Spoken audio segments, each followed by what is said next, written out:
Oi, galera, tudo bem? Ontem nós começamos uma introdução, né, aos números inteiros, onde eu relembrei sobre os números naturais, tá bom? Se vocês recorrerem à aula de ontem, eu peço a vocês que sempre vocês assistam essas aulas mais de uma vez, tá bom? É necessário para que o conteúdo fica melhor aí compreendido. Falei sobre os números naturais, que eles eram insuficientes, que o mundo depende de outros tipos de números, e a gente começou a falar sobre os números inteiros, que apareceu aquele conceito de número positivo, o zero e também os números negativos, né? Lembrem que o número negativo, ele sempre virá com o sinal de subtração à sua esquerda. Ah, Guilherme, positivo. O positivo ou ele virá com o sinal de mais ou simplesmente nenhum sinal, sozinho, ok? Se um número não for negativo, é óbvio que ele só pode ser positivo ou nulo, que é o caso do zero. Então, vamos começar falando sobre operações com números inteiros, tá? A gente vai começar com soma e subtração. Da mesma forma que é possível realizar operações com números naturais, lembra? 1, 2, 3, 4, 5 e aí vai. Podemos fazer o mesmo com os números inteiros, que é representado pela letra Z, tá bom? Os naturais é pela letra N, com esses cortinhos aqui. Quais operações, Guilherme? Soma, subtração, multiplicação e divisão, tá bom? Vamos começar com a soma, ou também chamada de adição, tá bom? Galera, eu peço a vocês que vocês considerem os seguintes itens. Para fazer essas operações, vocês devem considerar os seguintes itens. Quais são?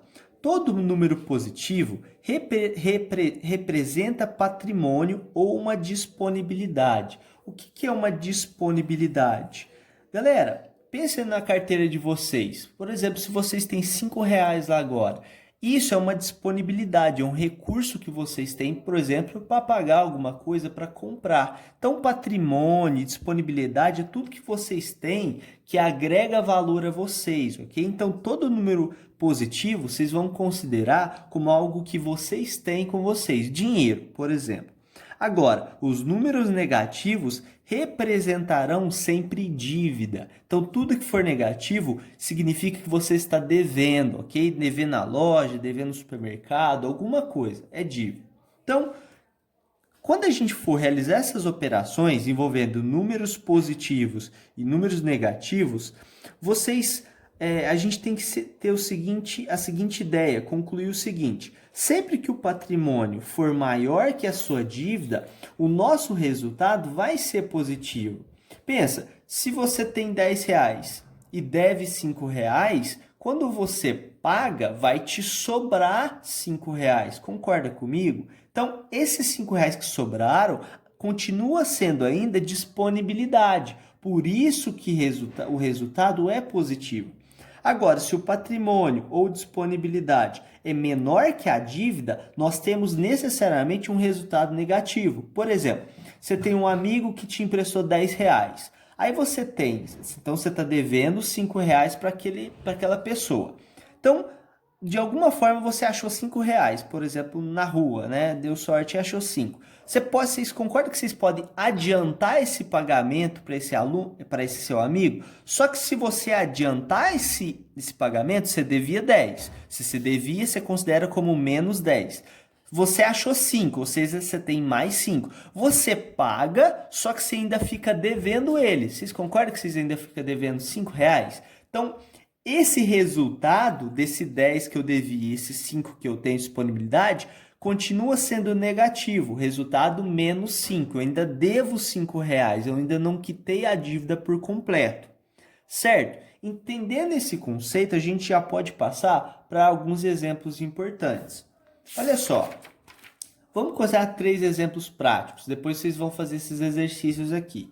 São bem práticos, tá, galera? Pensa comigo, ó. Eu tenho 25, mais 25 é uma disponibilidade. E estou devendo 14, menos 14 é um número negativo. Bom, esse meu patrimônio é maior que a minha dívida, logo o resultado vai ser positivo. Tá aqui, ó.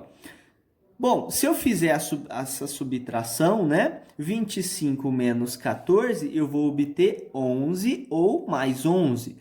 Sempre que o número for positivo, galera, não precisa colocar esse mais, tá bom? Então, só o 11 é o suficiente. Agora, olha esse exemplo. O meu patrimônio é 36, mas Guilherme, como é que você sabe que isso é patrimônio? Não tem nada aqui. Se fosse negativo, teria um menos. Como não tem, eu sei que ele é positivo.